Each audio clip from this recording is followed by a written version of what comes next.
Estrategista-chefe do Voiter e também professor do INSPER. Dumas, muito bom dia para você, seja sempre muito bem-vindo. Bom dia, Cabral, bom dia, Paula, bom dia, Isa. E só começando, adorei o depoimento do Fábio Fares agora. Ou seja, finalmente alguém que está mais ou menos que nem eu, pessimista, porque senão eu estava achando que eu era o único jockey do apocalipse do programa. Então, eu gostei muito do bate-papo dele, ele foi direto no ponto, sem papas na língua. Excelente. E parabéns também pela beleza do Cabral, feito em abril de 71, que está cada vez mais lindo. Isso daí ninguém discute. Isso é unanimidade. Ninguém discute. Em abril de 71 rolou um clima lá em casa, em dezembro nasci. Isso não discute. A gente pode discutir PEC, a gente pode discutir qualquer coisa, mas a beleza do Cabral é indiscutível. Você viu, né? Ele tava ali louco para te falar oi. Ele me deu bom dia, não estava enquadrado e eu apareci aqui, pô. Tá certo. Bom dia, meu amigo Cabral. Bom dia. Como vai? Beleza? Bom dia. Bom. Muito bom. Dumas, vários assuntos importantes, mas eu queria começar justamente, né? A gente entrevistou agora há pouco, não sei até se você acompanhou, o deputado Ricardo Barros, né? Votou aí a favor, inclusive, né? Desse projeto aí de lei aí, que tem aí como destaque a mudança na carência aí para os políticos poderem assumir cargos em estatais e, né, alguns aliados, inclusive do Bolsonaro também, que votaram a favor, né, disseram que foi um erro ali do partido em não orientar a votar contra, mas outros, como o próprio Ricardo Barros, acredita que essa mudança é sim justa, né, a gente viu uma grande volatilidade ontem no mercado desde, né, dessa votação que foi feita ali na calada da noite, da terça-feira, vamos dizer assim, ao apagar das luzes, vai. Como que você está enxergando essa indicação de mercadante no BNDES e essa mudança na lei? Veja, vamos falar primeiro da mudança da lei. Aonde que isso daí está justo? Você está querendo emparelhar novamente o governo, emparelhar novamente as empresas estatais? A lei das estatais foi justamente para ficar 3, 6 meses, se eu não me engano, etc. Se você está num programa, você tem que colocar um cara técnico. Meu Deus do céu, se toda empresa é assim, você entra numa quarentena, agora vem essa bobagem de botar numa quarentena de 30 dias. O mercadante, como o Fábio acabou de colocar, ele achou brecha, ele é doutor em economia, etc. Mas o mercado não gostou. Por quê? Porque, de novo, repetindo também, não quero repetir tudo que o Fábio falou, que eu gostei demais. Mas o que ele falou foi o seguinte, gente, é os mesmos nomes. E aquilo que a gente falou, a gente está surpreso, mas acabou com a lei das estatais, falou que não vai fazer privatização, falou que vai gastar além do acima do teto, já falou que saúde gasto é vida, falou que quem manda na economia é ele, porém ele não entende de economia, isso assusta, você junta as duas frases, e aí depois o Haddad dá uma declaração falando que não vai fazer expansionismo fiscal. Então eu vou rasgar meu diploma, eu não sei o que é expansionismo fiscal. Você jogar 400 pau no mercado agora, isso não é expansionismo fiscal? Chama o quê? Ah, dá para baixar a taxa de juros. Ora, se desse para baixar a taxa de juros, por que o Banco Central já não abaixaria? Pelo contrário, o que o mercado está esperando já na curva de juros, que chegou a bater 15%, é que a taxa de juros provavelmente não vai abaixar até junho e, quiçá, pode até aumentar. Por quê? Porque você já chegou, que a gente chama os economês aí, no Nairu, que é o desemprego estrutural, já está batendo, que é 7,5%. É desemprego estrutural diferente dos Estados Unidos, que também o Fares falou. Por quê? Lá é 3,5%, apesar de ter população capacitada. Aqui o nosso nível de população trabalhadora capacitada é muito menor. Então, eu quero contratar pessoas capacitadas, não tenho. Se eu não tenho, o preço, o salário acaba pressionando, isso gera mais inflação. Então, o governo está colocando mais lenha na fogueira da inflação. Então, o Banco Central tem que botar mais pano para evitar a saída de água dos buracos. Então, está demorando.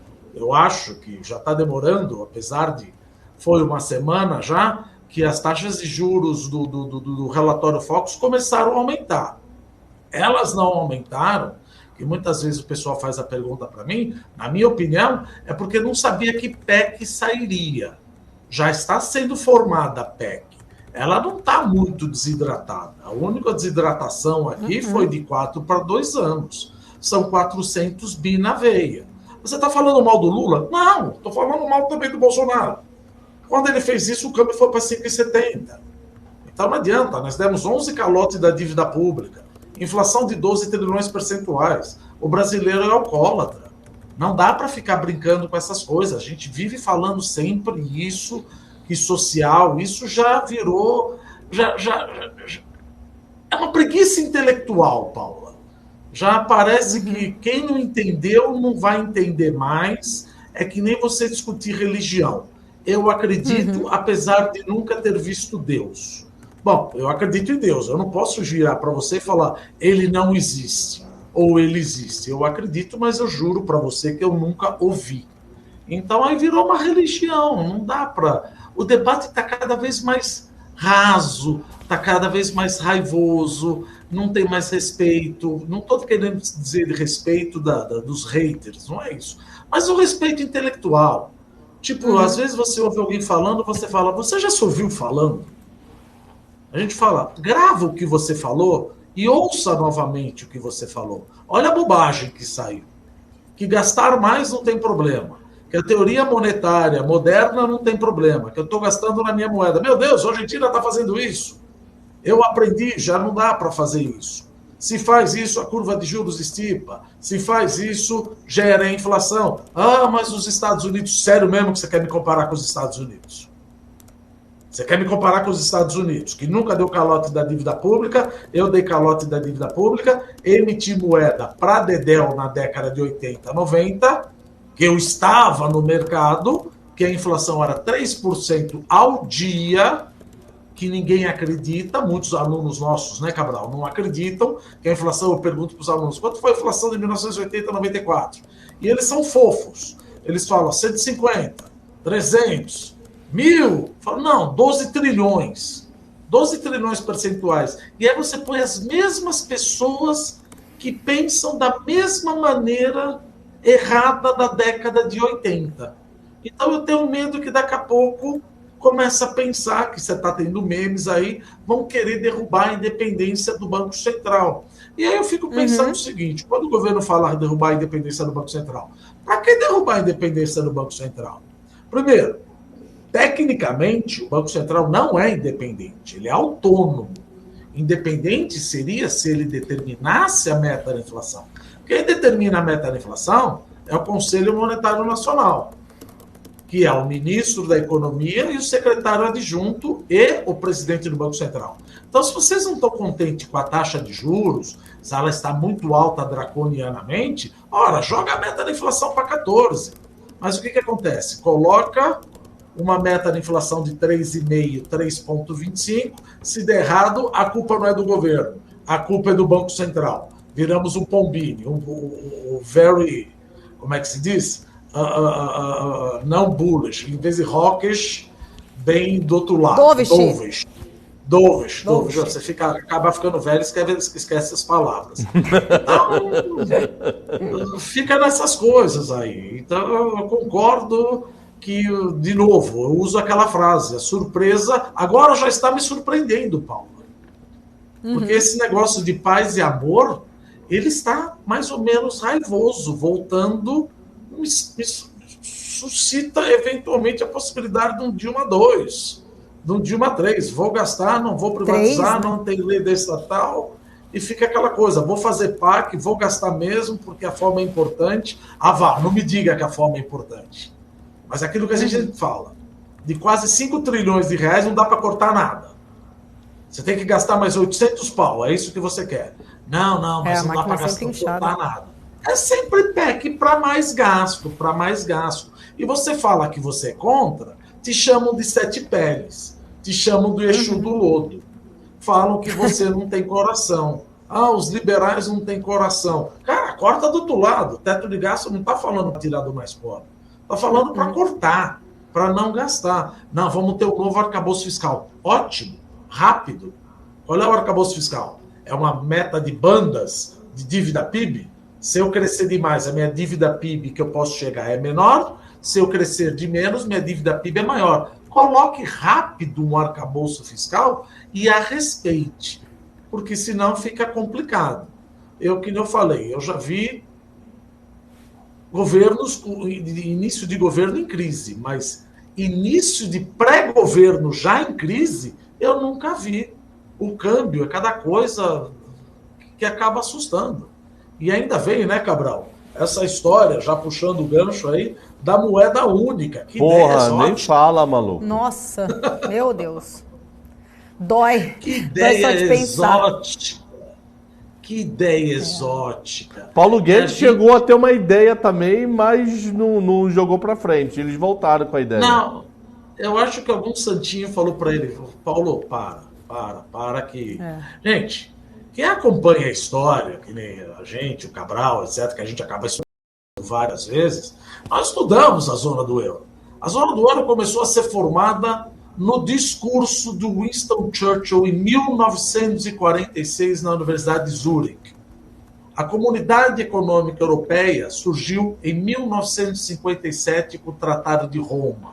Foi quando teve uma abertura comercial. Então, se você quiser fazer uma moeda única, veja, o euro, que não tinha tantos países díspares em ciclos econômicos como tem comparado Brasil e Argentina, Venezuela, Colômbia, Chile, etc. e tal, e Peru, não era tão díspare ao ponto de nós termos uma inflação de 5% e a Venezuela e a Argentina têm uma inflação de 100%. Bom, o primeiro passo que você deveria fazer é a abertura comercial. A abertura comercial não existe entre os 12 e 13 países da América do Sul. Já começa por aí. Depois, lá em 1992, eles estabeleceram o Tratado de Maastricht, da Holanda. O que era isso? Olha, a gente precisa ter uma convergência macroeconômica. Você não pode ter déficits fiscais acima de 3% do PIB, tua dívida PIB não pode ser maior que 60%, tua inflação não pode ser maior do que a média da inflação dos países da zona do euro mais 2%, taxa de juros tem que ter tal, para juntar. Mesmo assim, entraram em crise. E livre movimentação de capitais em todos os países que fazem parte. Agora fica a questão, se isso demorou desde 1957 e não é uma área monetária ótima, ou seja, uma política monetária ainda não serve para os 19 países, mesmo com toda essa convergência, como não serve? A França está com uma inflação de 6,5%, os países bálticos estão com uma inflação de 27% e 20%. Não dá. E aí fica aquela pergunta, eu quero uma soberania. E quem falou que vão querer tua moeda, cara pálida? Ninguém substituiu o euro, o dólar ainda. O dólar continua sendo dominante. Por quê? Para você ter uma moeda única, a primeira coisa que os países têm que entender, ou quem escreveu essa ideia exótica para ser educado, falar. Primeiro que você perde a política cambial. Eu não posso depreciar minha moeda de São Paulo em relação à moeda da Bahia. Não existe isso. Segundo, se eu tenho uma moeda só, eu perdi a política monetária. Quantos anos será que levaria para eu ter uma política monetária só que serviria para a Argentina, para o Brasil, para a Venezuela, para o México, não, para a Colômbia, para o Peru e para o Chile? Quantos anos isso levaria? E outra, fizeram a zona do euro faltando uma perna, faltando um motor, que foi o federalismo fiscal. Ou seja, governos que querem dividir ou ter a mesma moeda não podem gozar de soberania fiscal, porque senão você acaba entrando nos problemas do Brexit da vida. Você precisa do governo suprapartidário que vai decidir quanto cada um pode gastar. Olha a ideia, parece que é uma coisa... Vamos fazer uma ORV, que em 5 anos teremos uma moeda única e vamos, de certa maneira, corresponder ou ajudar ou enfrentar a dominância do dólar. É, no mínimo, assustador essas ideias, sabe? Não é que ela vai acontecer, ela não vai acontecer. Eu não estou preocupado que ela vai acontecer, isso não vai acontecer. Eu estou preocupado que alguém saia com uma ideia dessas. Eu estou preocupado que alguém que sai com uma ideia dessas não estudou a história. Não estudou a história, que a minha crise de 2010 foi justamente que uma política monetária não serviu para todo mundo. Serviu para a Alemanha, não serviu para os PIGs, Portugal, Irlanda, Itália, Grécia e Espanha. Se você pega Irlanda e Espanha, a taxa de juro real descontada da inflação ficou negativa. O que aconteceu? A mão de obra, o custo unitário do trabalho, aumentou. O custo unitário do trabalho dos PIGs aumentou, consequentemente, eles entraram em déficit nas contas comerciais, na conta corrente do balanço de pagamentos. E quem entrou em superávit foi a Alemanha. Então não tem essa que italiano não trabalha e alemão trabalha. Não, uma política monetária não serviu para o mundo. Então eu acho que, de novo, não me preocupa que isso vai deslanchar. Me preocupa que quem está lá continua defendendo essa ideia. Vamos chamar ao vivo, que a gente está com o presidente eleito Lula falando exatamente sobre economia. Ele já fez algumas falas falando se ficar de olho na política fiscal, no orçamento, sempre haverá prioridade acima dos pobres. Vamos ver se tem algum trecho aí que a gente consegue comentar depois. Um povo que é tão esquecido nesse país. Há um povo que é tão abandonado. Nós vamos fazer no Brasil inteiro. Mas como São Paulo é a maior cidade da América Latina, é a cidade mais rica do Brasil, em São Paulo as coisas poderiam ser melhor do que nos outros lugares. E na verdade não é. Na verdade é. Quando o Haddad foi prefeito, tinha defesa no tratamento dessa gente, mais do que tem hoje. Quando a Marta foi prefeita, tinha tratamento mais decente. Quando a Irundina foi prefeita, tinha tratamento mais decente. E me parece que as pessoas que entraram para piorar. Então eu vim aqui hoje assumir um compromisso com vocês. Eu quero ser o principal catador de papel. Eu quero ser o principal morador de rua desse país, para que a gente possa tratar vocês com respeito e com dignidade. Um beijo no coração de cada mulher, de cada homem, de cada criança. E eu espero que no dia 1º, quem que é a mãe do companheiro? Eu espero que no dia 1º, quando você chegar a Brasília, você vai procurar alguém, que eu quero dar um abraço nesse moleque, já com a faixa presidencial.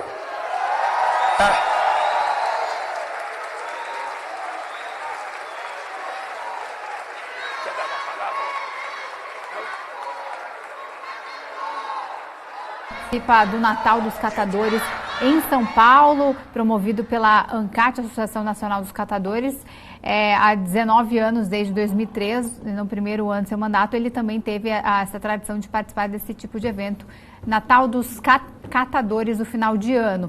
E neste evento ele falou alguns pontos, Duma, sobre economia. Ele falou quando estiver presente, quer encontro o povo na rua de São Paulo, falou sobre conversar com lideranças para dar moradia à população de rua. Se ficar olhando muito a política fiscal, o orçamento, sempre haverá prioridade acima dos pobres. Também falou o futuro ministro da Fazenda, Fernando Haddad, falou que Lula fez a promessa que diz respeito a colocar o pobre no orçamento e o rico no imposto de renda. Lula espera a justiça social da área econômica e isso envolve vocês, catadores, também, disse Haddad neste evento que a gente acompanhou ao vivo. Dumas, quer comentar alguma coisa em relação a esta fala do futuro ministro da Fazenda, em que os pobres é quem deve colocar os pobres no orçamento, né? A gente vê a PEC aí, o rico no imposto de renda. Veja, até arrepia, até parece que os pobres não estão no imposto de renda. Até não estão no orçamento. No INSS, no funcionalismo público, não está. Agora, é o que eu sempre digo. Se você quiser fazer, você precisa ter dinheiro. Da mesma maneira que eu administro o meu orçamento familiar, o governo tem que administrar o orçamento dele. Corte de algum lado e vamos dar mais para os pobres. Eu concordo, vamos dar mais para os pobres. E vamos cortar o quê? Vamos cortar o quê? Não, vamos tributar dividendo. Se você tributar dividendo, não tem problema. Em economia, sempre você vai ter um trade-off. Se você tributar dividendo, a empresa que vai fazer o IPO, que vai fazer o follow-on, ela perde certa atratividade. Então ela vai ter que abrir mão de mais pedaço, do maior pedaço da empresa para ter o mesmo valor. Então, investimentos têm que ter maior rentabilidade. Se não tiver rentabilidade, isso acaba batendo no pobre. Não estou dizendo que está certo ou está errado. Isso é fático. É questão de saber. Você vai tributar, vai acontecer isso, isso, isso. E sério mesmo que nós estamos falando de mais tributação no Brasil, o processo de desindustrialização que a gente está sofrendo? É sério mesmo que nós estamos falando, é o momento de eu arranjar haters, que o salário mínimo tem que aumentar mais do que a inflação, concordo, mas mais do que a produtividade do trabalhador, como é que a conta fecha aí? Vamos supor, o Cabral ficou inteligente 20% a mais. E eu dei um aumento para ele de 50%. Como é que fecha essa conta? Ele ganha com 50% a mais, mas ele consegue produzir 20% a mais. Bate no meu Lagida, bate no meu EBITDA, bate no meu lucro, bate no meu PL. O que eu vou fazer com o Cabral? Vou mandar ele embora. Mando ele embora, vou fazer o quê? Vou fazer outsourcing na China. Está contente com teus direitos? Estou contente com o meu direito, mas acontece que não dá para subir. Em economia não se fala salário. Economia se fala custo unitário do trabalho, que você tem que subir de acordo com a produtividade. Ah, mas não é justo. Gente, então vamos dar 10 mil para cada um. Vamos abrir o cofre. Por que a gente não faz isso? Vamos fazer mais ou menos como a Argentina está fazendo. Abrir o cofre e entrar num relacionamento promíscuo com o Banco Central. Pede para o Banco Central imprimir. Pede para o Banco Central imprimir. Não é uma teoria, é uma evidência empírica. Isso não deu certo. Não deu certo várias vezes. E parece aquela coisa. Eu tentei escalar o Katmandu, não consegui. Agora vou tentar ir sem máscara. Talvez eu consiga, sem máscara de oxigênio. Não vai conseguir do mesmo jeito.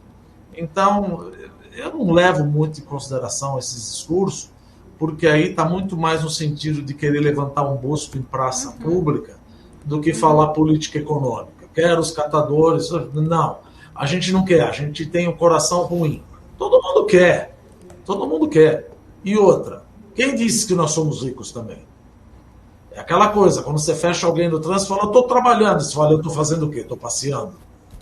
Sabe? Então parece que é sempre quem está dividindo agora o país, parece que é o governo eleito. Somos os nós contra eles. Só que os nós, aqueles que conseguem se proteger, eles conseguem se proteger e perder menos. Os eles que eles estão falando, vamos usar o termo do Collor aqui, os descamisados, etc., eles não conseguem se proteger com mais inflação e mais taxa de juros. O Fábio, que eu adorei ele falando, ganhou um fã, parabéns, Fábio, que ele falou da parte do cartão de crédito. Gente, geralmente quem não entende de educação financeira, não tem educação financeira, acaba se financiando com cartão de crédito, que paga 300%, 350% ao ano. E por isso que o Brasil é um dos países menos endividados, as famílias, em relação à renda, é 55%. Se você pegar o Canadá, 184%, os Estados Unidos, 140%, só que o comprometimento da renda é 33%. Ou seja, a minha dívida não é alta, mas o que eu pago de juro pega todo o meu orçamento. E agora você quer liberar BNDES? E outra, qual é a política do BNDES se a gente não vai ter privatização? Nós vamos liberar mais dinheiro para o BNDES? Imagina como o Campos Neto deve estar pensando. Cara, deixa eu entender aqui. Você vai liberar 400 pau em 2 anos e o BNDES vai abrir as torneiras? O que você acha que eles vão fazer com a taxa de juros? De novo, um pisando no acelerador, querendo ajudar o próximo, só que conhecimento de economia passou ao largo, né? Isso é capítulo 2 de algum livro de macroeconomia sem mestre. Fica complicado. Dumas, falou tudo, né? Exatamente, né? A gente tem que entender as consequências, né? Ter o coração bom, mas entender o outro lado também, né? Não é ser só ali para arrancar aplausos e votos, né? Entender como que a conta fecha. Ficaria aqui horas debatendo com você. Né? Exato, já vem ser. Eu ficaria aqui horas conversando com você, tinha outras milhares de questões aqui pra gente conversar. Dumas, volta mais vezes, vai. Vem aqui na bancada, vem aqui na bancada. Não dá tempo. Quinta-feira que vem, vem pessoalmente e a gente almoça. É, verdade. Bora, quinta que vem, fechou? Bora, happy hour na bancada. Fechou, quinta que vem. Happy hour, a chefe é outra coisa, né? É PIB ali, maluco. Por isso que eu falo, happy hour é meio-dia. O bônus É claro, delas... modo de dizer, é hora feliz pra gente comer e tomar os corote, Cabral. Brincadeira, volta a trabalhar Cabral, depois. Cabral, o bônus das duas aí é mais ou menos você paga a dívida do terceiro mundo, rapaz. Faz. Tá bom. Tá não bom. é que nem a gente, Vamos- não. Nós somos só Sabe de professor, nada. cara. Sabe de Né? nada. Você não inocente. trabalha, você trabalha ou só dá aula, entendeu? Você trabalha ou você dá aula também, professor? Aí eu faço tudo. À noite eu sou zelador também. Eu tenho que fazer tudo. Ai, Deus. Valeu, Dumas. Então Beijo, até quinta, beijo. pessoalmente aqui. Beijo. Beijo. Tchau, gente. Obrigada, Obrigado. grande Valeu. Roberto Dumas.